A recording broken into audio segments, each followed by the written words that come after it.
हम केवल मात्र 9 एमएलए रह गए थे 82 के चुनाव के बाद। 31 एमएलए आए थे लोकदल के, 11 चले गए थे कांग्रेस में जब चाहे भजनलाल जी को मुख्यमंत्री बना दिया था। ये महेंद्र प्रताप जी भी लोकदल जीते थे जो कांग्रेस के नेता है, और मेरी तो क्यों ऊपर की अनबड़ी थी, मेरी टिकट काट दी गई थी। लेकिन चौहान साहब ने कहा अगर तू लड़ना चाहता है लड़, मोदी मैं आपका नाम लेके बन गया। 20 रह गए, 20 में फिर डिवीजन आ गया। तो चरण सिंह जी अलग हो गए, देवलाल जी अलग हो गए। उनके पास 8 एमएलए थे, 9वां फिर मैं ज्वाइन कर रहा हूं। मेरी वो राजनीति करनी है। आज आपको रिकॉर्ड में कहीं नहीं मिलेगा एक आजाद एमएलए हो, सरकार को जरूरत हो, वो सरकारी पार्टी में ना जाए। ये मुझे उस आदमी के नाम का नशा है। वो कहते हैं संपत सिंह उंगली पकड़ी राजनीति सीखे, नहीं, मेरी राजनीति में कोई रुचि नहीं थी। मेरा तो हाथ पकड़ के सिखाई है मुझे राजनीति। मैंने उन्हें नहीं पकड़ी, उन्होंने हाथ पकड़ा मेरा। और जब चुनाव आया अपनी पार्लियामेंट सीट सोनीपत जीतने के बाद खाली हो गई थी रखू, बाई इलेक्शन था। रणजीत सिंह जी उस टाइम इंटरेस्टेड थे, उनको भी दे सकते थे, परिवार में उनको दे सकते थे। मुझे कहा नहीं तुझे लड़ना पड़ेगा। मैंने कहा मुझे पता ही नहीं है चुनाव कैसे लड़ा जाता है। बोला तो मोटरसाइकिल ले ले, घर घर जा, आपकी बात पड़ जाएगी। इस तरह से राजनीति मुझे उन्होंने राजनीति में लेके आए। वो मुझे, मैंने उंगली नहीं पकड़ी थी, मेरी इच्छा ही नहीं थी राजनीति में। और मुझे सौभाग्य है कि मौका आने के बाद जो है, जब भी किसी पद पर यूं अंदाजा होता है उनको भाई ये पद तो ठीक नहीं चल रहा, संपत्ति ले आया, मैं छोड़ता था, वो देते थे मुझे। दूसरे आपके मिनिस्टर नाराज हो जाएंगे कि एक आदमी वो सारी पावर दे रखी, इतना विश्वास। और चौटाला जी के टाइम में तो आपको याद होगा कि हमारी बेंच की मीटिंग हुआ करती थी सेंट्रल मिनिस्टर के साथ। मुझे बार बार पूछते संपत आज क्या हुआ, संपत आज क्या हुआ। लास्ट जब आ गई मैंने कहा तैयार हो गया, सब कुछ हो गया, लेकिन कोई स्टेट लागू नहीं कर रहा। उनका फायदा रहेगा, मांगे फायदा रहेगा, हम करेंगे ना। कोई जिगरा दिखाता है क्या? उन्होंने जिगरा दिखाया, विधानसभा में पास करवाया। 2003 में पहला वैट एक्ट जो बना था वो हरियाणा प्रदेश में बना। उनकी सोच तो बहुत बड़ी थी, हालांकि उस टाइम मजाक उड़ाया गया, उसको आलोचना की गई। क्या थी? कैसिनो एक्ट थी। दुनिया में मेरे ख्याल में शायद कोई देश बचा है जहां ना घूमे हो।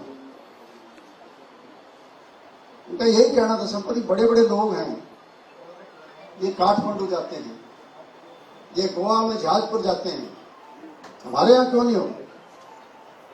तो उन्होंने कैसिनो एक्ट भी पास करवाया।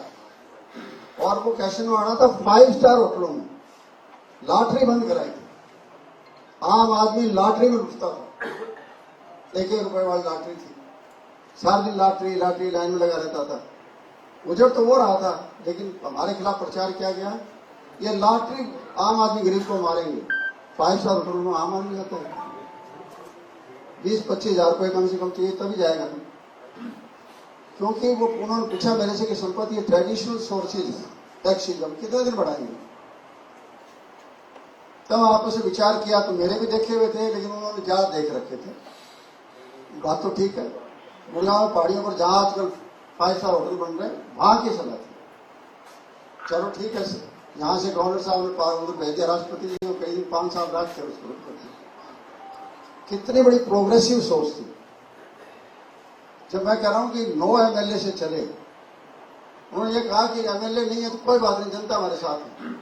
चलते चलते इतना बड़ा संघर्ष किया, तो 87 में जो है 85 सीटों पर आ गए। और जोड़ने के बाद गजब है। गुणवंतराय तायल जी को उठाया, बनारस गुप्ता जी को उठाया, पंडित भगुदयाल जी को उठाया, मूलचंद जैन जी को उठाया। ये है जातीय एकीकरण करना। कृपानंद पूनिया जी को राजनीति में लेकर आए कि एक एससी का चेहरा भी होना चाहिए। जयनारायण वर्मा जी को लेकर आए कि बीसी का चेहरा भी होना चाहिए। मनोहर लाल सैनी जी थे, जब 70 में बन गए थे महेंद्रगढ़ से, 80 में हवा नहीं थी, वो महेंद्रगढ़ के खिलाफ थे, उनको क्षेत्र लाए तो बीसी आना चाहिए और उनको जिता। ये चेहरा था। और उस टाइम में पंडित जी का यहाँ पे कहता हूँ, पंडित जी चले गए, उनकी सीटें अनाउंस कर दी 12 और वो वापिस कांग्रेस चले गए। टाइम पड़ा था कैंडिडेट का उनका और भरने का नाम। लोगों ने कहा चौर साहब इनको बदलो। मैं नहीं बदलूंगा, इस गुब्बारे में एक पिन मार दूंगा ना, ये गुब्बारा तुम्हारा फूट जाए। कैसे जातीय समीकरण बढ़ाते? इसी तरीके से 7 दिन पहले, सिर्फ 7 दिन पहले मेधावी कीर्ति आ गई। आप में से बहुत से लोग नहीं जानते, आज जनरेशन बदल गई है। बाबू जगजीराम की पोती थी, जजर के फार्म में रखा था। चौधरी साहब दादाजी रहे नहीं, आप मेरे दादाजी, आप मेरी सपोर्ट करो। 2 मिनट में सोचा, दिमाग में आया कि चौधरी जगजीराम का बहुत बड़ा नाम रहा, इससे ऐसी समाज में जजर गए। लोगों को आज बताओ भाई बाबू जी की पोती है। चौधरी साहब का इशारा चलता था और उसी टाइम में कहते इसको लिखा भी दिया। ये था जातीय समीकरण बढ़ाने का काम। जो आज national party, so called party बनाओ कहते हैं, ये तो जातीय समीकरण भी नहीं है, नेशनल पार्टी भी नहीं है, स्टेट पार्टी भी नहीं है। एक फैमिली में आकर जो है कैदी बन गए। सारी कांग्रेस पार्टी को एक एक परिवारों ने अलग अलग कैद में जब रखा और आज यही हाल है। मैंने 1 साल तक वेट करी थी, इसलिए वेट की थी कि राहुल गांधी जी ने कहा था जब चुनाव का रिजल्ट आया था कि कांग्रेस पार्टी के स्टेट के जो नेता हमारे हैं उन्हें अपना हित देखा, पार्टी का हित नहीं देखा। तो हमें लगा कि हाँ बहुत बड़ा बदलाव आएगा। और बदलाव कहाँ आया? उसी घर को वापस ले आए। इसका मतलब आप तो उसके कैदी हो गए कि एमएलए ना भाग जाए। इतनी कमजोर होगी तो नेशनल पार्टी कहां रहेगी? कहां एक आदमी 9 एमएलए के साथ लेके चलता है और कहां ये पार्टी के एरिया में चला जाएगा? तो मतलब अच्छी बात है, देखो सही कितने लोग जाते हैं और क्या लोगों को रिस्पॉन्स मिलता है। अलग होना, पार्टी बनाना कोई आसान बात नहीं है। भूपेश चौधरी देवलाल नहीं है, हम नाम भूल गए खुद उनका। उतनी गली पार्टियां नाम बढ़ाई थी उन्होंने। कहां जनता पार्टी के अंदर उनका रोल था? सारे देश में परिवर्तन आया। और 89 में आपने देखा जनता दल का कौन बनाने वाले थे? देवलाल थे। जबकि अपने संपादक के बारे लिखते थे कि ये जो देवलाल तो नॉन हरियाणी बन गए, नॉन हरियाणी रेजिडेंट एनआरआई बना दिया, केवड़न खटोला बना दिया उन्होंने। लेकिन सारे देश के लोगों को इकट्ठा किया राज बना दिया। और वीपी सिंह का नाम ले लिया तो ले लिया, अपनी पगड़ी उस पर। ये एक त्याग कहते थे चौर साहब कि संपद अगर आगे आना है तो आपको त्याग करना पड़ेगा। त्याग उस भावना के साथ जो है आज मैं जुड़ा हूं और मुझे शामिल किया गया है। मेरा पूरा प्रयास रहेगा कि आज हरियाणा प्रदेश के जैसे हालात हैं, अब देखिए 37 एमएलए। आज तक आपने देखा कभी? आप तो लंबा इतिहास जानते हो हरियाणा का। 4 महीने बाखड़ा बंद रही है कभी? कहां गई पार्टी 37 एमएलए वाली? कहीं सड़क पर दिखाई दी? बयानवीर तो बहुत आए और कहां अब हो रहा है? पिछले 4 महीने से लोगों खेत डूबे हुए हैं, घर डूबे हुए हैं, दाने बाद में मंडी में लेके गए हैं, वो नहीं बिक रहे। वहां खाद में लूटमार बची हुई है। नाम किसान किसान का लेते हैं। कहां है किसान के लिए? कौन सी आपने लड़ाई लड़ी शायद बयान देने के लिए? आज भी अगली फसल भी नहीं, क्या हो गया? ऐसे हालात बन रहे हैं। मुख्यमंत्री जी कहते हैं 1.25 लाख मैंने नौकरी HKR में लगा दी। क्या आपको उसके मुंह पर राजनीतिक तमाचा नहीं लगाया जा सकता? कैसे आप नौजवानों का शोषण कर रहे हो? एक तरफ रेगुलर, दूसरे एक्सटेंशन पर, तीसरे एडहॉक पर, फिर कॉन्ट्रैक्ट पर और बाद में HKR। कितना देश समाज के अंदर विघटन कर रखा है इन लोगों ने। अब इसका मतलब है कि मेरे जैसे आदमी आज सोच के हैरान हो जाते हैं कि देश का, प्रदेश का क्या होने लग रहा है। सारे प्रदेश को जातियों बांट दिया, सारे प्रदेश को धर्मों में बांट दिया, एरिया में बांट दिया। और ऐसे हालात में अगर विपक्ष में इतनी ना हिम्मत रहे जो अपने आप को पक्ष कहते हैं, तो फिर तो यही ठीक है। आज चौधरी अभय सिंह जी की पार्टी में 2 एमएलए हैं। वही बात है, मैं फूलों की सेज पर नहीं जा रहा हूं। जिस शख्सियत से मैंने राजनीति सीखी है, चाहे वो उम्र मेरी नहीं है, लेकिन फिर भी मेरी तरफ से यह संकल्प रहेगा, किसी तरह से मैं उसी अपनी पार्टी को, जहां मेरी पैदाइश हुई, जहां से मुझे बहुत कुछ मिला, सब कुछ हुआ, उसी को दोबारा जो है उठाना चाहता हूं। और लोगों के सामने एक विकल्प पेश करना हम लोग चाहते हैं। विकल्प आपके सामने यही विकल्प है, ये नेशनल लोकदल विकल्प, ये मेरी इच्छा है। और इसके लिए पूरा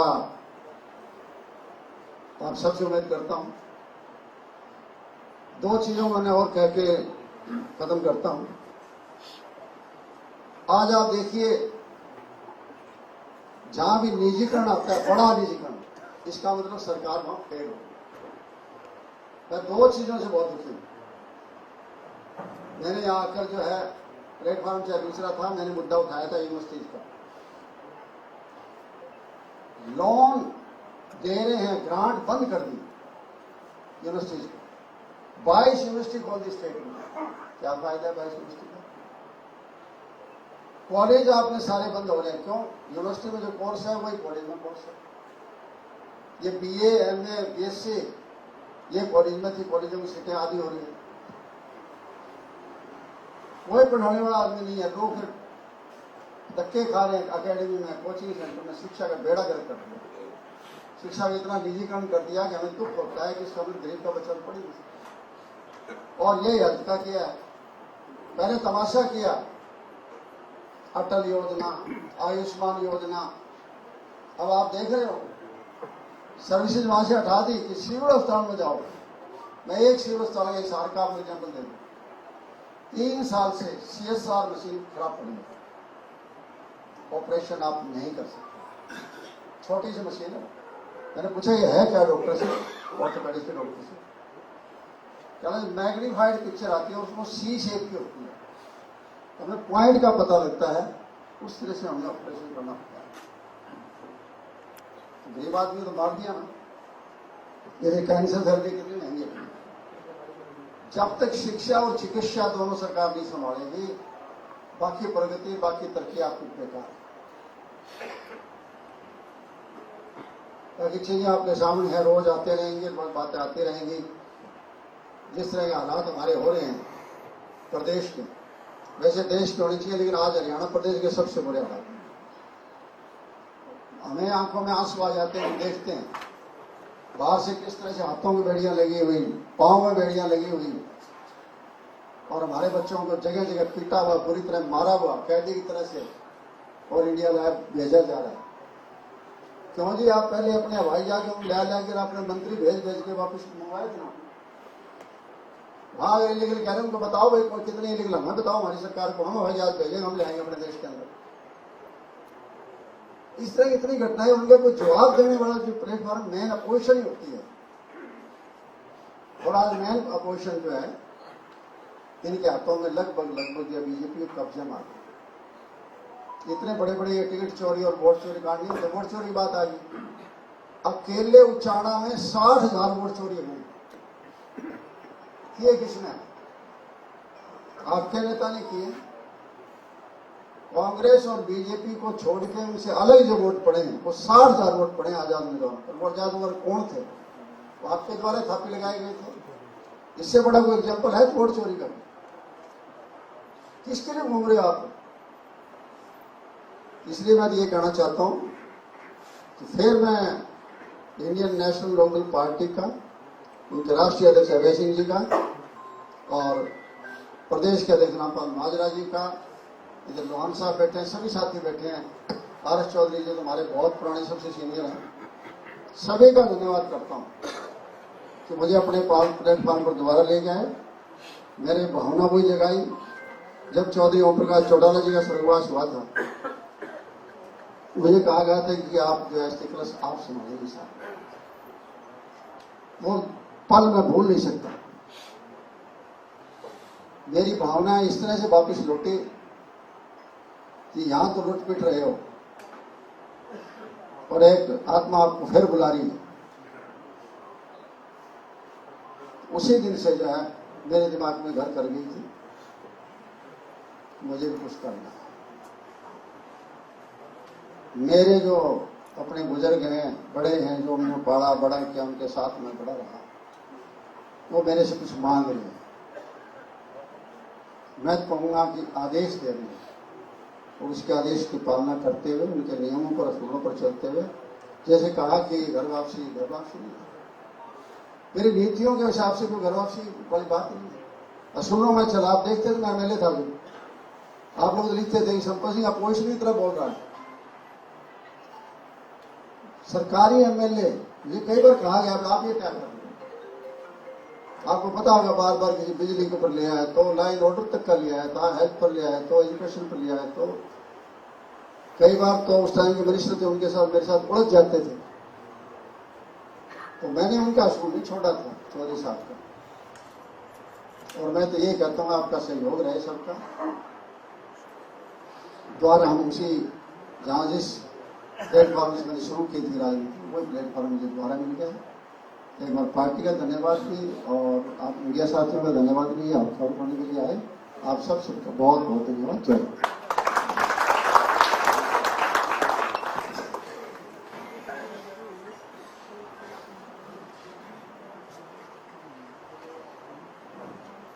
आज गुरु पूर्व है, बहुत बड़ा दिन है। आप सबको हार्दिक शुभकामनाएं और उसके साथ साथ मैं चौधरी संपत सिंह जी का स्वागत करता हूं, अभिनंदन करता हूं। जो फैसला चौधरी संपत सिंह जी ने लिया इंडियन नेशनल लोकदल पार्टी के लिए,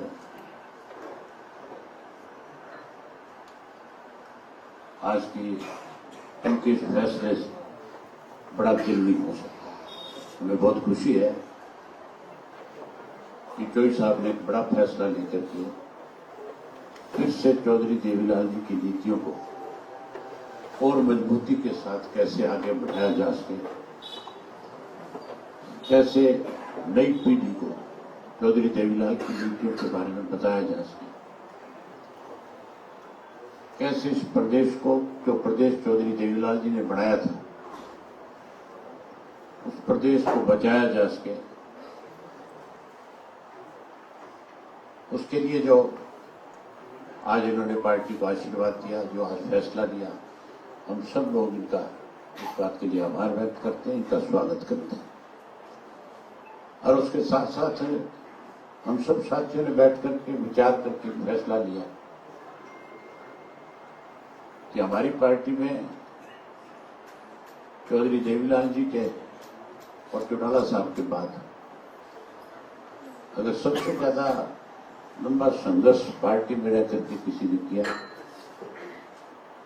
तो चौधरी संपत सिंह जी ने किया और रामपाल माजरा जी ने किया। दोनों चौधरी साहब के, चौटाला साहब के पुराने साथी हैं। जहां हमने माजरा साहब को प्रदेश की पार्टी की जिम्मेवारी इनके हाथ में है, अमीर के नेतृत्व में जो सब मिलकर के आज पार्टी को आगे बढ़ा रहे हैं। हमने आपस में विचार विमर्श करके एक और नया फैसला लिया है कि चौधरी संपत सिंह जो है वो हमारे सबसे पुराने साथी हैं। मेरे से राजनीति में आने से पहले चौधरी संपत सिंह तो एमएलए और मिनिस्टर के पदों पर रहे। इन्होंने उस वक्त संगठन में भी बहुत काम किया। आज फिर क्योंकि इनको संगठन का बहुत अनुभव है, बहुत सारी चीजें हम इनसे सीख सकते हैं, कैसे पार्टी को किस प्लेटफॉर्म पर किस तरह से आगे बढ़ाया जा सके, कैसे सरकार जो किसान की, मजदूर की, गरीब आदमी की जो अनदेखी कर रही है, जो व्यापारी को कमजोर कर रही है, कैसे उनको उनके साथ खड़े होकर के उनको न्याय दिलाया जा सके, ये सब चीजें इस कानून में हमारे से सबसे ज्यादा संपत्ति सिंह के पास। हम इनको अपनी पार्टी का राष्ट्रीय संरक्षक बना रहे हैं। इनको संरक्षक की जिम्मेदारी दे रहे हैं। वहीं गौरव संपत सिंह है, जो काफी समय से राजनीति में एक्टिव है, इनको भी हम हमारी पार्टी में यूथ के अंदर एक बड़ी जिम्मेदारी देंगे, ताकि यूथ को भी ज्यादा से ज्यादा संख्या में जोड़ा जा सके। मैं एक बार फिर आप सबका भी धन्यवाद व्यक्त करता हूं कि आपने आज समय निकाला, और वीर संपत सिंह जी का और गौरव संपत सिंह का भी बहुत बहुत स्वागत करता हूं, अभिनंदन करता हूं, इनका धन्यवाद भी करता हूं। आपके लिए भोजन की व्यवस्था की है, भोजन तैयार है, सब साथी भोजन लेकर के जाएंगे। बाकी सारी बातें चौधरी संपत सिंह ने आपको बता दी। एक बात आपको मैं कहना चाहता हूं, चाहे रामपाल माजरा जी का मामला है, चाहे चौधरी संपत सिंह जी का मामला है, ये पार्टी के प्रति बहुत समर्पित थे दोनों के दोनों। इन्होंने कभी कोई कोर कसर नहीं छोड़ी। हम तो बच्चे थे इनके सामने। और चौधरी संपत सिंह को भी राजनीतिक तौर पे पार्टी से अलग करने में सबसे बड़ी भूमिका जो है किसी और की नहीं, अजय सिंह की नहीं। ये बात तो ये सब हम आपको ज्यादा अच्छे ढंग से बता सकते। और रामपाल माजरा जी को भी अगर किसी ने मजबूर किया तो उस शख्स का नाम भी अजय सिंह है। वो तो बहुत पहले से इस पार्टी को कमजोर करने में लगे हुए थे, लेकिन जो हमें कमजोर करना चाहते थे सब हम हाशिए पे हैं। और मैं एक बार फिर उन और साथियों को आपके माध्यम से कहना चाहूंगा जो किसी वजह से हमारे से अलग थलग गया, जिन्होंने चाहे किसी भी राजनीतिक दल में जाकर के उस राजनीतिक दल की ताकत बढ़ाने का काम किया, मैं आपके माध्यम से एक बार फिर कहना चाहता हूं कि वो सब साथी भी पुनः विचार करें और वो भी फिर इंडियन नेशनल लोकदल में आए, आकर के भारतीय जनता पार्टी को, जो प्रदेश को दोनों हाथों से लूटने में लगी हुई इस बीजेपी के विकल्प के रूप में अपनी ताकत बढ़ाने का काम करें। मुझे भरोसा है हमारे पुराने सारे साथी अब कोई ना कोई और अच्छा फैसला लेंगे। तो संपत सिंह जी के आज पार्टी को फिर से नया प्लेटफॉर्म देने के लिए फैसला इन्होंने लिया है। बहुत सारे साथी आने वाले समय में और भी ऐसे साथी हैं जो पुराने हमारी पार्टी के साथ रहे हैं, जो किसी वजह से या घर बैठ गए या किसी और पार्टी में चले गए, वो भी पुनर्विचार करेंगे। जल्दी और बहुत सारे साथियों को हम आपके सामने लेकर के आएंगे। आप आए, आपका बहुत धन्यवाद। सर, राहुल गांधी ने प्रेस वार्ता की है, उन्होंने सीएम पे सवाल उठाया है। सर, राहुल गांधी ने सीएम का एक वीडियो दिखाया और कहा कि वो 2 दिन बाद ये कहते हैं कि हमारी व्यवस्था। मैंने ये बात टेलीविजन पे देखी और सुनी भी। उन्होंने 35 लाख वोट चोरी की बात करी, 25 लाख। चौधरी संपत सिंह ने आपको बताया था कि चोरी करनी किसने सिखाई। सबसे पहले 14 एमएलए के वोट चोरी हुए जाते हैं। राहुल गांधी जी से पूछो कि वो 14 वोट जो चोरी हुए वो किसने किए थे। भाजपा और कांग्रेस मिलकर के इस खेल को आगे बढ़ा रही है। इस गेम की शुरुआत पहले कांग्रेस करती थी और अब कांग्रेस की बजाय बीजेपी भी इस काम को आगे बढ़ाने में लगी हुई है। वो तो हिमाचल में जब सत्ता में आए तो राहुल गांधी ने हिमाचल का उदाहरण क्यों नहीं दिया कि वहां क्या हुआ था। राहुल गांधी ने कर्नाटक का उदाहरण क्यों नहीं दिया। राहुल गांधी अगर वोट चोरी की बात करते हैं तो फिर तेलंगाना का जिक्र क्यों नहीं किया? बात चोरी नहीं हो सकती। संपत सिंह ने इनेलो में वापसी की। अभय चौटाला ने उनका पार्टी में स्वागत किया। इनेलो प्रदेश अध्यक्ष रामपाल माजरा भी इस दौरान मौजूद रहे। संपत सिंह ने कांग्रेस पर जमकर निशाना साधा, कांग्रेस को घेरते हुए नजर आए। कहा, मेरे साथ धोखे पर धोखा हुआ, मेरे साथ कांग्रेस ने गलत किया। कांग्रेस को कुछ परिवारों को कैद में लिया, हमने कांग्रेस को मजबूत किया था।